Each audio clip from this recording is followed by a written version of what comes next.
Preface. MyNovaBooks presents Driftspace 09 by Lucan Stray. When a routine exploration turns into a fight for survival at the edge of a collapsing wormhole, one commander must defy the void to send home the secrets she's uncovered. To explore more, please visit MyNovaBooks.com. Now sit back and enjoy. Now reading Driftspace 09.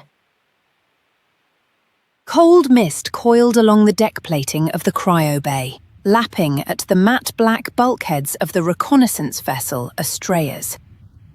Inside Pod 1, Commander Lyra Chan drifted between heartbeats, her breath suspended in the bright hush of suspension gel.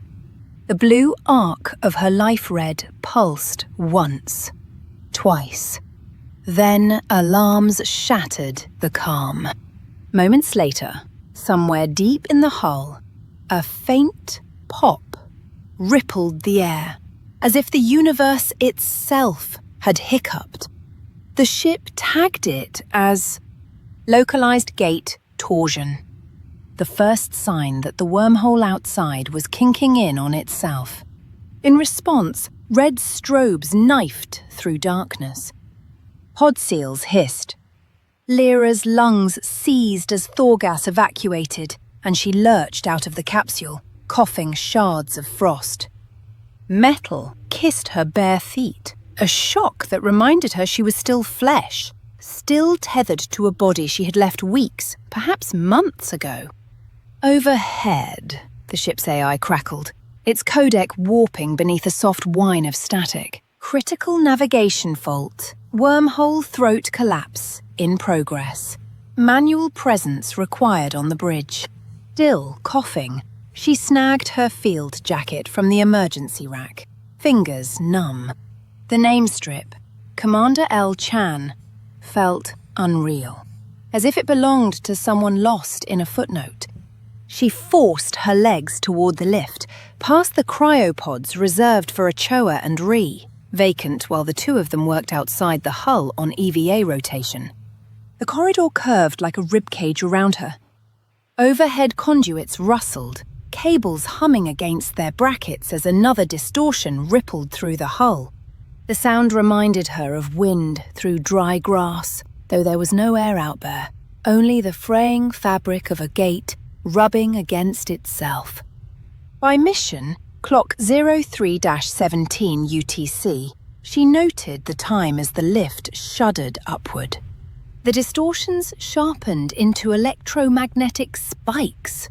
Her wristcom bloomed with swirling glyphs, then erupted into scrambled chatter. She caught fragments of her extravehicular activity team, her EVA crew, Ochoa and Rhee, anchored by tethers to the forward gantry, where they had been recalibrating the wormhole sensors. Their voices strained over static, reports on tether integrity, field coil harmonics, then a rising squeal, then nothing. When the lift doors parted, they revealed the bridge, and a viewport drowning in pale green and violet ribbons. An aurora where the wormhole throat should have shown a steady white core. Now the tunnel kinked like a wrung towel, its edges folding inward. Radio channels that had been alive with her crew's banter fell to a flat, aching silence. A chill started in her teeth and sank to her spine. She slid into the command chair. Astraeus, status. Wormhole pinch-off at -3 minutes. Return vector unavailable. Structural shear rising. Crew vitals from external team lost. Smoke puffed from a vent beside the helm, quickly thickening into a grey curtain that flooded the cockpit. A power conduit had blown behind the panels, its insulation burning in the recycled air. Lyra pulled an emergency mask over her face, eyes stinging. She tried hailing her crew. Ochoa, Rhee, respond. The speaker spat only carrier hiss, then the channel cut entirely, as though their voices had been pinched off with the throat of the wormhole itself. AI. Confirm life signs in forward habitat. Negative. Crew complement down to 1. Commander Chan. Guilt hammered her ribs. They had come here on her research hunch, a supposedly stable shortcut, nicknamed the Solace Gate. Now it was eating itself. And everyone she had brought. The main control console lit up, presenting 2 touch plates that almost never illuminated. 1 green, 1 red. Above them, block text flashed with an ever louder klaxon. Stabilize throat, green. Seal off and eject, red. T-5 minutes. Stabilize meant forcing the field coils to brace the wormhole's throat, the narrow, load-bearing neck of the tunnel, by dumping every joule into counter-torsion and rerounding the kinked lumen. Her mind caught on that slender if, refusing the AI's loss report on Ochoa and Ree. If it held for even a heartbeat, the tunnel might stay open long enough for Ochoa and Ree to ride the line back in, if they were still on tether. Seal and eject meant locking down the Astraeus, hardening its shields, and launching the 3-seat emergency capsule, a craft designed to punch free when no ship could survive. She hovered her left hand over green, her right over red. Astraeus, inject power into field coils on my mark. If it works, we reopen long enough to pull them in. If it fails, seal bulkheads and prep the capsule. Command sequence acknowledged. T-4 minutes. The tremors became hammer blows, console glass spiderwebbed. Smoke roiled so thick, the emergency beacons painted the haze blood red. Mark! She slammed green. Capacitors screamed. The ship's hull glowed white along its spine as terawatts surged into the field projectors. For one blistering moment, the kinked throat blossomed open. Lyra saw soot lights spinning in the void. Then the tunnel convulsed, collapse, accelerating. Warning, sirens overlapped. Field failure, bulkhead breach imminent. She slammed her comm. Ochoa, Ree, do you copy? Eva team, respond. Only static answered. She tried again and again, voice breaking. This is Commander Chan. I've reopened the throat. Signal me now. The AI cut through the hiss. No vital signs detected. Telemetry confirms crew termination. Scan again! She barked, throat raw. Negative. External team lost. Probability of recovery, 0. Her hands trembled above the console, unwilling to release the channel. The suit lights she thought she had seen were already gone, swallowed by the knotting vortex. 30 endless seconds she begged the void for an answer.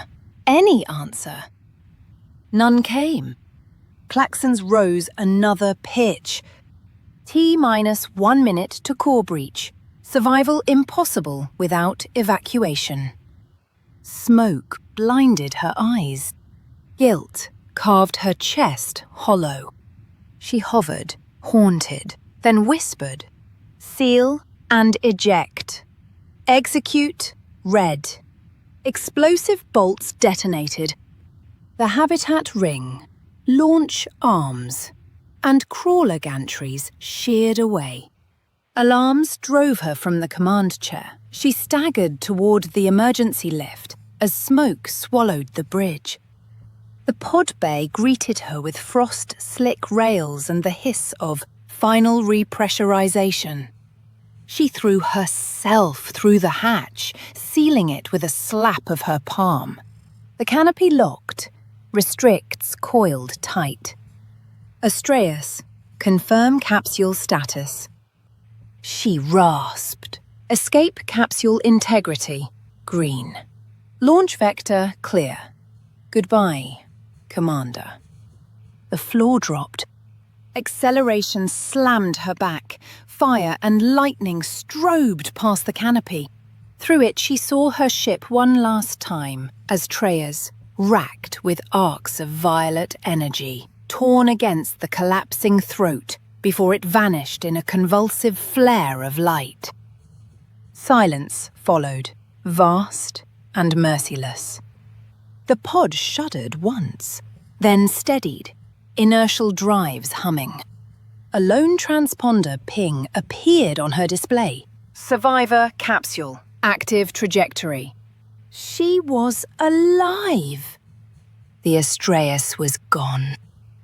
She opened her log and attached every sensor reel.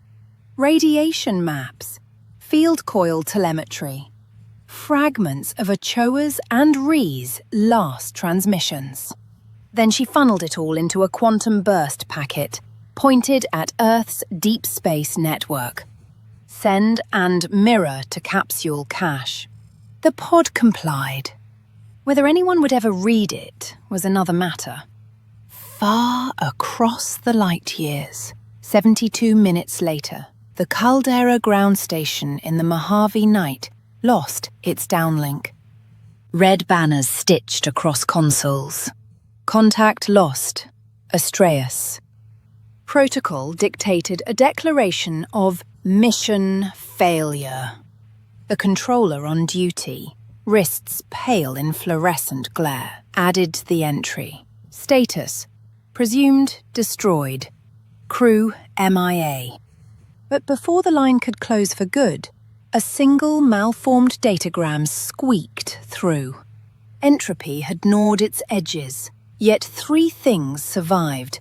A starfield image no telescope on Earth had logged, a spectral graph looping outside known physics, and Lyra's voice, glassy with compression. We are smaller than the gap between pulses, and yet the void remembers us. The controller replayed it twice, unsure whether to feel awe or dread, then forwarded the packet to the quantum anomaly desk. The official record still listed Astraeus as lost, but now an asterisk glimmered beside the verdict. Pending review. Back in her capsule, drifting alone. Lyra watched the wormhole's wound seal into star-flecked calm. Her grief coiled tight, but so did something else. A wonder at having seen the gate unmake itself. A fragile faith that her message might seed understanding. Beyond the canopy stretched a sky unchanged by tragedy, serene and merciless. Between those immensities, one survivor carried on, luminous and breakable, yet improbably, stubbornly real. End of Driftspace 09. Outro. Thank you for joining us for Driftspace 09, written by Lucan Stray. We appreciate you listening all the way to the end. If you enjoyed this book, be sure to visit MyNovaBooks.com for more great selections. We look forward to having you with us for our next story.